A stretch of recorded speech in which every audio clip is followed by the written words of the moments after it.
Mind management, life transformation, power of thoughts आदि प्रेरणादायक एवं आध्यात्मिक वीडियोस के लिए सब्सक्राइब करें स्वामी मुकुंदानंद हिंदी यूट्यूब चैनल को और बेल आइकन को अवश्य दबाएं ताकि आपको ये वीडियोस मिले सबसे पहले।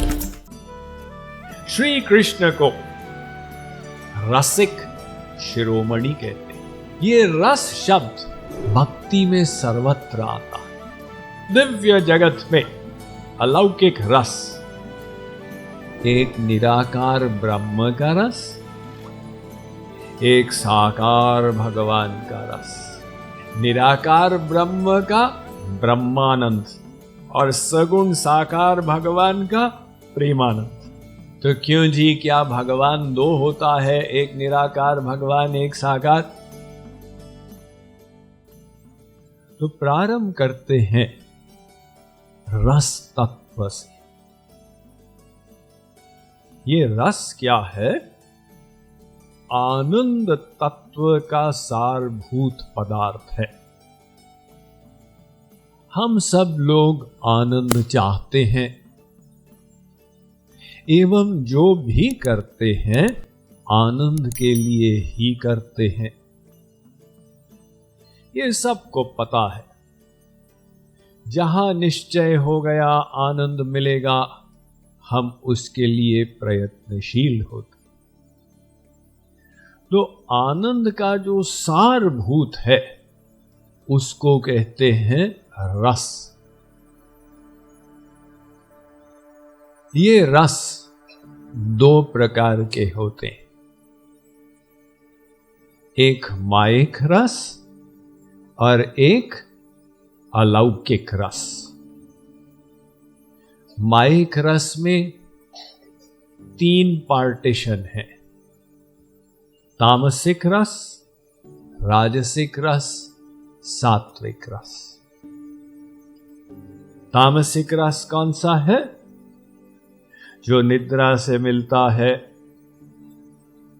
जो नशा करने से मिलता है। बहुत परेशानी है, बहुत परेशानी है, भांग ले लो, सब परेशानी खत्म।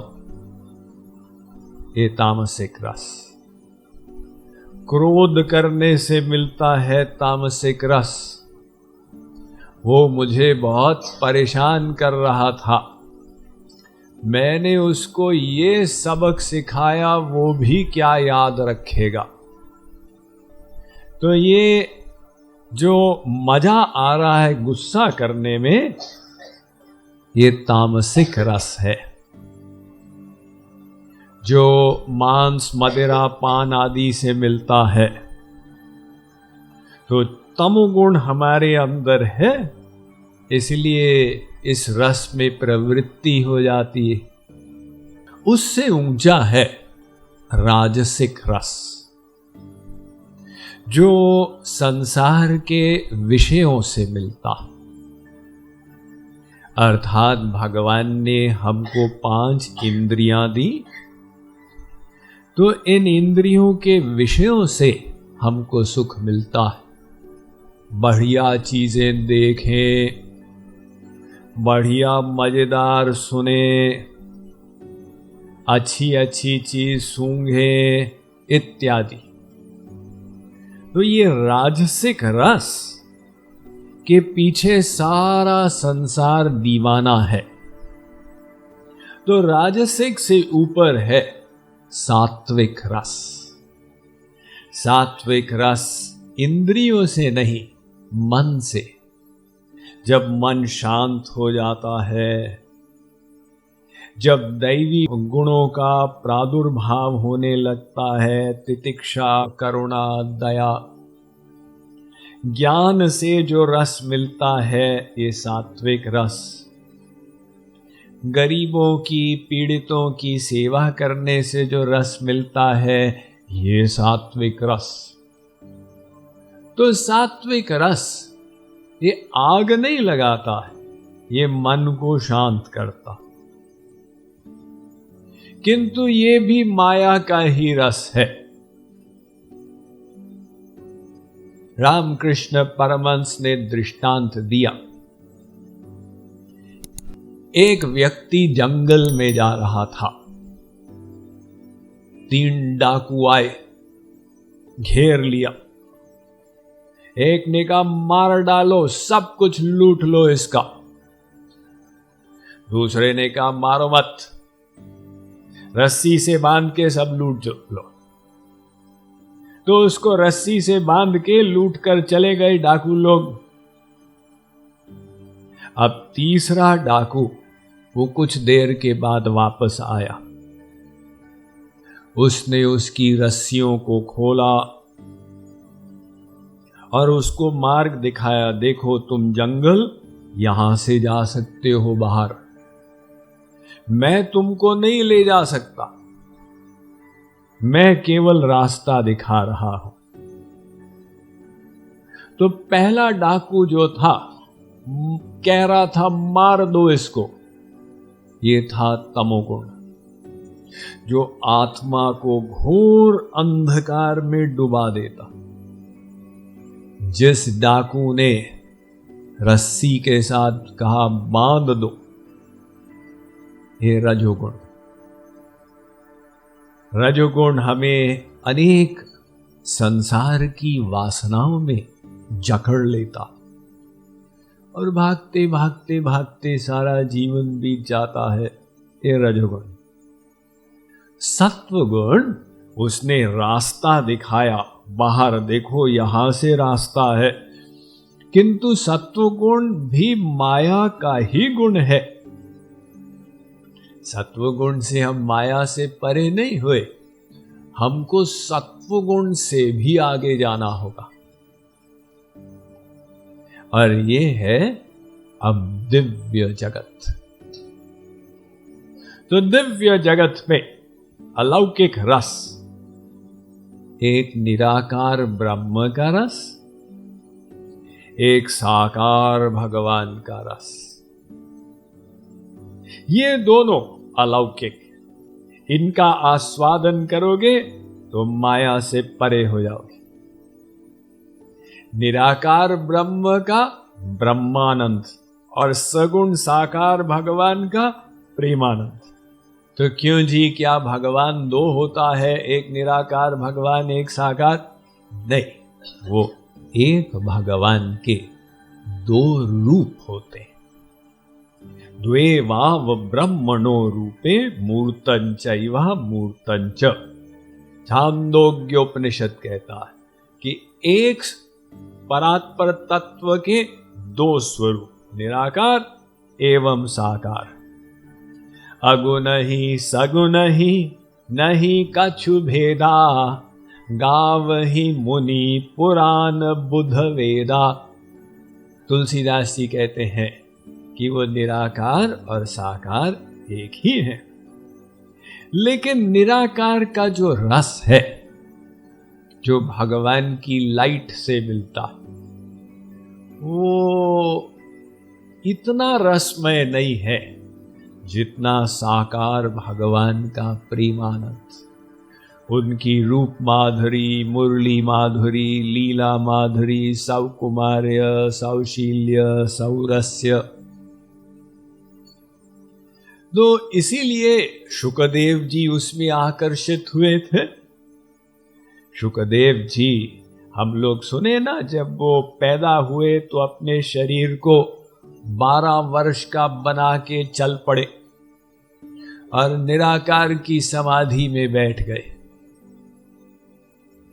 तो शिष्य ने कान में सुनाया श्री कृष्ण का श्लोक वरहा पीडम, और वो जो लाइट का ध्यान कर रहे थे वो सगुण साकार बन गया।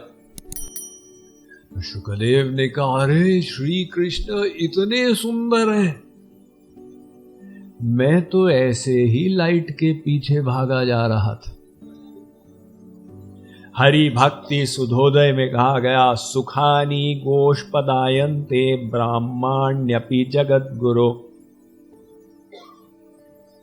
ब्रह्मानंद के सामने प्रेमानंद, या यूं कहें कि प्रेमानंद के सामने ब्रह्मानंद ऐसे है जैसे समुद्र के सामने गाय के बछड़े के खुर का निशान।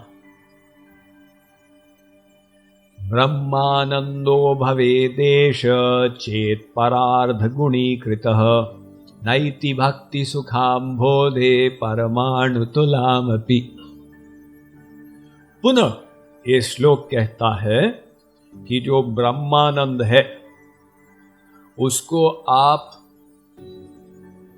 18 बार यानी 10 पर आप 18 शून्य लगाएं, एक के सामने 18 शून्य लगाएं तो 10, 100, 1000, 10,000, 1 लाख, 10 लाख, 1 करोड़, 10 करोड़, 1 अरब, 10 अरब, 1 खरब, 10 खरब, 1 नील, 10 नील, 1 शंख, 10 शंख, 1 पद्म, 10 पद्म, महापद्म। यहां पे हमारी भारतीय संख्या समाप्त हो जाती। तो वो 1 के सामने 18 शून्य, आप ब्रह्मानंद को उससे गुणा कीजिए और वो प्रेमानंद के एक लवलेश पर न्योछावर हो जाएगा। जो साकार भगवान का रस है वो इतना मधुर है, सोई सुख लवलेश बार इक जिन सपने हु लह्यो ते नहीं गण ही खगेश ब्रह्म सुख ही सज्जन सुमति। रामायण में तुलसीदास जी ने वही बात कही कि जो सुई की नोक होती है ना, यानी सुई को आप नोक ऊपर करके खड़ा करें और उस पर एक बाल्टी पानी डाल दें, नोक के ऊपर जो जल रहेगा, कौन सा जल रहेगा स्वामी जी? नोक के ऊपर तो कुछ रहेगा, आप उसको आंख से नहीं देख सकते। वो नोक के ऊपर जो जल रहेगा उसको कहते हैं लवलेश। तो चेत परार्ध गुणीकृत, ब्रह्मानंद को इतनी बार परार्ध से गुणा करें तो प्रेमानंद के एक लवलेश पर न्योछावर हो जाए। इसीलिए बड़े बड़े ब्रह्मज्ञानी जो निराकार के ब्रह्मानंद को प्राप्त कर लिए, वो भी जब बाद में सगुण साकार भगवान के प्रेम रस का आस्वादन किए, बरबस खिंचे चले आए, हरे इतना मधुर। श्री कृष्ण को रसिक शिरोमणि कहते हैं। ये रस शब्द भक्ति में सर्वत्र आता है। तो वो जो ईश्वरीय रस है उसमें श्री कृष्ण रसिक हैं। तो 2 प्रकार से रसिक हैं श्री कृष्ण, रसयते इति रसः, रस्यते इति रसः। क्योंकि वो भक्तों को रस प्रदान करते हैं इसलिए वे रसिक हैं, और भक्तों से रस का आस्वादन भी करते हैं इसीलिए भी रसिक। तो ये जो है प्रेम रस, ये सबसे दुर्लभ है।